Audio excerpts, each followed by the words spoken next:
सरकारकडे फक्त आजचा दिवस आहे असा मनोज जरांगे पाटील यांनी सरकारला अल्टिमेटम दिलेला आहे। दिवसभरामध्ये काय होतं ते पाहू असं जरांगे यांनी म्हटलंय। 100% 288 पडणार, मी सरकारला सावध करतो असा इशारा जरांगे पाटील यांनी दिला आहे। तर मनोज जरांगे यांनी संयम बाळगावा अशी विनंती मंत्री शंभूराज देसाई यांनी केली आहे। सरकार काय करतंय काय नाही करत का पुन्हा मराठ्यांची फसवणूक करतंय हे आता आम्ही बघूयात, परंतु आजचा दिवस काय बोलता येणार नाहीये। कारण शंभूराजे साहेबांना समाजाच्या वतीनं वेळ दिलेला आहे। आजचा पूर्ण दिवस त्यांच्याकडे सगळा निर्णय घेतला जाणार आहे। ते सगळ्या महाराष्ट्राला विचारून आणखी जरा टप्पे राहिलेत, बघूयात आज दिवसात काय होतं बघूया।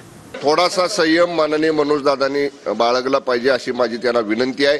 माननीय शिंदे साहेबांनी मला नेहमीचे आदेश दिलेले आहेत की एकही दिवस वाया न घालवता या बाबतीतलं काम चालू ठेवा। मध्ये थोडासा आमचा 2-3 आठवडे अधिवेशनात गेले, सोमवारपासून परत रोजच्या रोज या बाबतीत आमचा काम करण्याचा प्रयत्न आहे। मी जाहीर सांगतो, सरकारला मराठ्यांचा रोज परवडणारा नाही।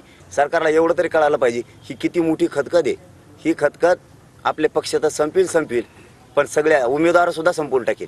तुमच्या आयुष्यातला पश्चाताप तुमच्यावर येईल अशी वेळ तुम्ही आणू नका। मी सावध करतोय तुम्हाला, आम्हाला हक्काचं द्या।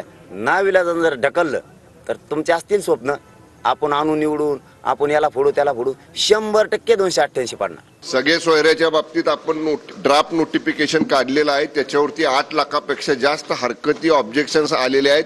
कालच्या सुद्धा बैठकीमध्ये काही लोकांनी लीगल ओपिनियन त्याच्यावरचं दिलेलं आहे। त्या सगळ्या बाबतीतली छाननी आमच्या विभागामार्फत सुरू आहे। खरं तर सगळे सोयऱ्यांचा अध्यादेश हा बेकायदेशीर आहे, घटनाविरोधी आहे आणि सगळ्या सोयऱ्याचा अध्यादेश फक्त ओबीसीच्या आरक्षणालाच मारक ठरत नाही, तर तो SC STच्या रिझर्वेशनला सुद्धा मारक ठरणार आहे।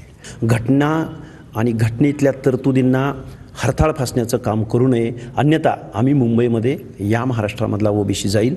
आता बहुतांशी लोकांची अपेक्षा आहे की तुम्ही संसदेमध्ये मराठा समाजाच्या आरक्षणाचा मुद्दा उचलावा। आम्ही मराठा समाजासाठी मुद्दा उचलणार आहे। आता अधिवेशन सुरू होणार आहे, याच्यामध्ये सगळेच मराठा समाज आरक्षणासाठी मुद्दा उचलणार आहे।